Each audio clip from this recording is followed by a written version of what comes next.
Coming soon to brighten up the theatre on Broadway are two of England's most distinguished actors, Sir Laurence Olivier and his lady, Vivien Leigh. Appearing at London's historic St. James's Theatre in George Bernard Shaw's Caesar and Cleopatra, they have graciously accepted our invitation to give America a preview of their London success.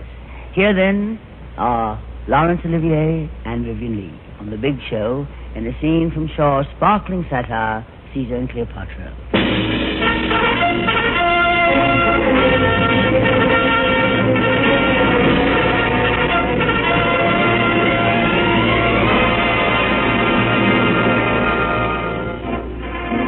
Julius Caesar has come to conquer Egypt. He stands in the desert before the inscrutable Sphinx. Unknown to him, the girl, Cleopatra, seeking her white cat, has also come and lies cradled between the paws of the monument. Thinking himself quite alone, Caesar, in a mood, speaks to the Sphinx.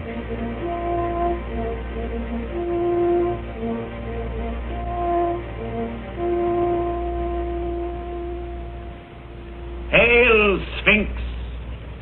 Salutation from Julius Caesar. I have wandered in many lands, seeking the lost regions from which my birth into this world exiled me, and the company of creatures such as I myself. I have found flocks and pastures, men and cities, but no other Caesar. No air native to me, no man kindred to me, none who could do my day's deed and think my night's thought. In the little world yonder, Sphinx, my place is as high as yours in this great desert.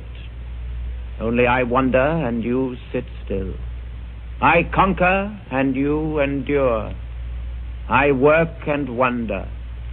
You watch and wait. I look up and am dazzled. Look down and am darkened. Look round and am puzzled, whilst your eyes never turn from looking out of the world to the lost region, the home from which we have strayed.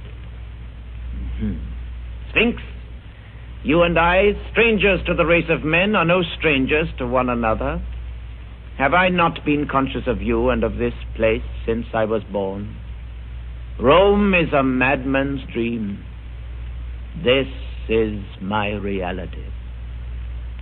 These starry lamps of yours I have seen from afar, in Gaul, in Britain, in Spain, in Thessaly, signaling great secrets to some eternal sentinel below, whose post I never could find. And here at last is their sentinel, an image of the constant and immortal part of my life, silent, full of thoughts, alone in the silver desert. Sphinx, Sphinx, I have climbed mountains at night to hear in the distance the stealthy winds that chase your sands in play. Our invisible children, O Sphinx, laughing in whispers. My way hither was the way of destiny, for I am he of whose genius you are the symbol. Part brute, part woman, and part God. Nothing of man in me at all. Have I read your riddle, Sphinx? Old gentleman. Immortal gods. Old gentleman, don't run away. Old gentleman, don't run away. This to Julius Caesar. Old gentleman. Sphinx, you presume on your centuries. I'm younger than you, though your voice is but a girl's voice as yet. Climb up here quickly, or the Romans will come and eat you. A child at its breast. A divine child. Come up quickly. You must get up at its side and creep round. Who are you? Cleopatra, Queen of Egypt. Queen of the Gypsies, you mean? You must not be disrespectful to me, or the Sphinx will let the Romans eat you. Come up. It's quite cozy here. What a dream. What a magnificent dream. Only let me not wake, and I will conquer 10 continents to pay for dreaming it out to the end. Take care. That's right. Now, sit down. You may have the other paw. It is very powerful and will protect us. But it wouldn't take any notice of me or keep me company. I'm glad you have come. I was very lonely. Did you happen to see a white cat anywhere? Have you lost one? The sacred white cat, is it not dreadful? I brought him here to sacrifice him to the Sphinx. But when we got a little way from the city, a black cat called him, and he jumped out of my arms and ran away to it. Do you think the black cat can have been my great-great-great-grandmother? Your great... Well, why not? Nothing would surprise me on this night of nights. I think it must have been. My great-grandmother's great-grandmother was a black kitten of the sacred white cat, and the river Nile made her his 7th wife. That is why my hair is so wavy. And I always want to be let do as I like, no matter whether it is the will of the gods or not. That is because my blood is made with Nile water. What are you doing here at this time of night? Do you live here? Of course not. I am the queen. And I shall live in the palace at Alexandria when I've killed my brother who drove me out of it. When I'm old enough, I shall do just what I like. I shall be able to poison the slaves and see them wriggle, and pretend to Fatatatita that she's going to be put into the fiery furnace. Meanwhile, why are you not at home and in bed? Because the Romans are coming to eat us all. You are not at home in bed either? Yes, I am. I live in a tent, and I'm now in that tent, fast asleep and dreaming. You are a funny old gentleman. I like you. That spoils the dream. Why don't you dream that I am young? I wish you were. Only I think I should be more afraid of you. I like men, especially young men, with strong, round arms. But I am afraid of them. You are old, and rather thin and stringy. But you have a nice voice, and I like to have someone to talk to. Though I think you are a little mad. It is the moon that makes you talk to yourself in that silly way. What? You heard that, did you? I was saying my prayers to the great Sphinx. But this isn't the great Sphinx. What? This is only a dear little kitten of the Sphinx. Why, the great Sphinx is so big it has a temple between its paws. This is my pet Sphinx.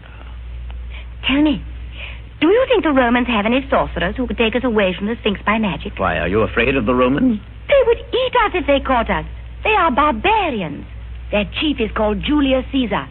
His father was a tiger and his mother a burning mountain. And his nose is like an elephant's trunk. Oh. They all have long noses and ivory tusks and little tails and 7 arms with 100 arrows in each.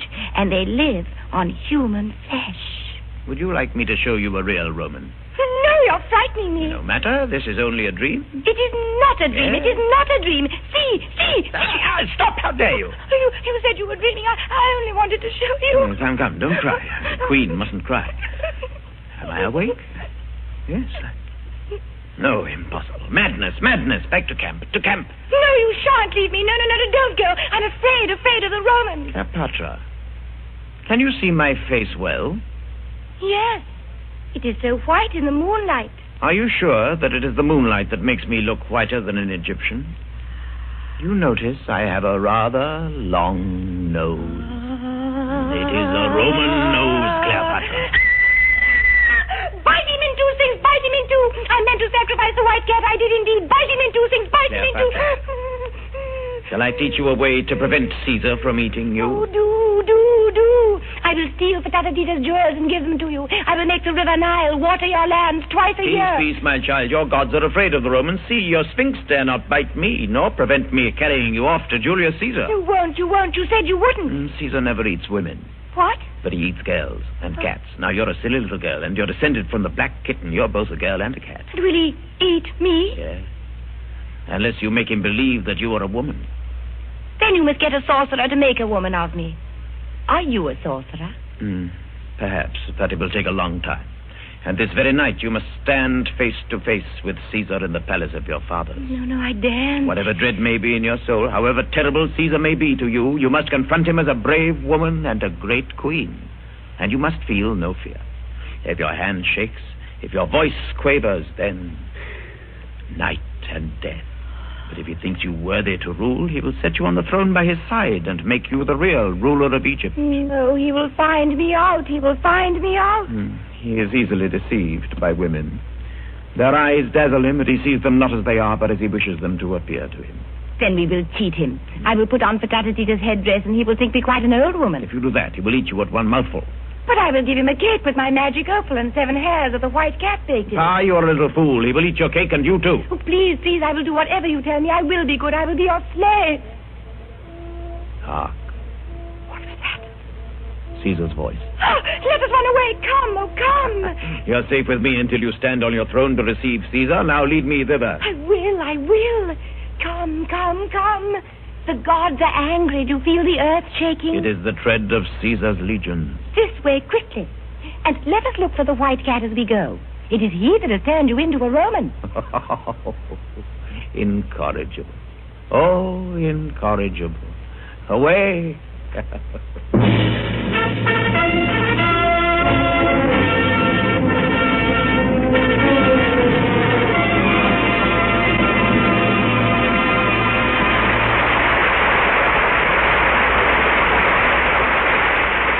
Our thanks to Laurence Olivier and his lovely lady, Vivien Leigh.